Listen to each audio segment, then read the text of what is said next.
রাস্তার মাঝে এরকম একটা বিপদে পড়বো কোনোদিন ভাবিনি। তো চলো তোমাদেরকে ঘটনাটা প্রথম থেকে শেয়ার করি। ঘুম থেকে উঠে প্রথমেই দেখো আমার বিছানাটাকে ভালো করে গুছিয়ে নিলাম। তারপর আমি চলে গেছিলাম ফ্রেশ হতে, কারণ আজ ছিল সকাল 7:30 থেকে টিউশন।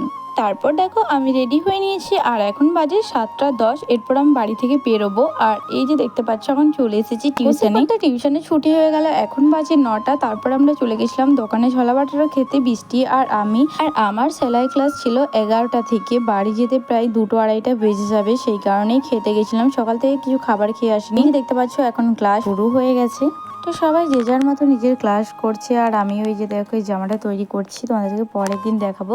আর বাইরে প্রচুর রোদের তাপ, সেই কারণে মুখটাকেও দেখো ভালো করে বেঁধে নিয়েছি। তারপর সানগ্লাসটা পরে নিয়েছি। এই যে দেখো কত পরিমাণে রোদ দিয়েছে আর রোদের তেজটাও সেরকম হয়েছে। আর এই যে দেখো আমার সাইকেলটা এখানে, আর আমি তো এতক্ষণ কোনো কিছুই দেখিনি সাইকেলটা নেওয়ার সময়। তারপরে একটা দিদির সাথে হেঁটে হেঁটে যাচ্ছিলাম, হঠাৎ করেই দেখি সাইকেলটা আমার পাংচার হয়ে গেছে। আর এখন প্রায় 2টো বেজে গেছে আর সব দোকানে প্রায় বন্ধ করে দিয়েছে। তাও আমি একটা দোকান খোলা ছিল, সেখানে বললো সাইকেল সারানো হয় না। তারপর কোনো রকমে একটা কাকুর বাড়িতে সাইকেলটা রেখে কিছুক্ষণ টোটোর জন্য অপেক্ষা করছিলাম। তারপর দেখলাম যে একটা অটো আসছে, তো ওটা করে আমি ফুলবাড়ি পর্যন্ত কোনো রকমে এলাম। আর তারপর বাবাকে ওইদিকে ফোন করলাম, বাবা বললো আমিও দোকান থেকে বেরিয়েই গেছি, তুই মোড়ে দাঁড়া। আর এদিকে মোড়ে দেখো পুরো ফাঁকা, আর এত রোদবেলা কোনো টোটো আরও ছিল না, সবাই বাড়ি চলে গেছে। তো সেই জন্য আমি বাবার জন্য অপেক্ষা করছিলাম। আর তারপর এই যে বাবাতে আমাদের বাড়ি যাচ্ছিলাম। যাই হোক, বাবা ঠিক টাইমে ফোনটা করেছিলাম বলেই, বাবা না হলে বাড়ি চলে যেত আর আমি খুব প্রবলেমেও পড়ে যেতাম। তারপর বাড়ি আসার পর প্রচুর টায়ার্ড হয়ে গেছিলাম আর স্নান টান করে খাওয়া দাওয়া করে ঘুমিয়ে গেছি। এখন বিকালবেলা ঘুম থেকে উঠে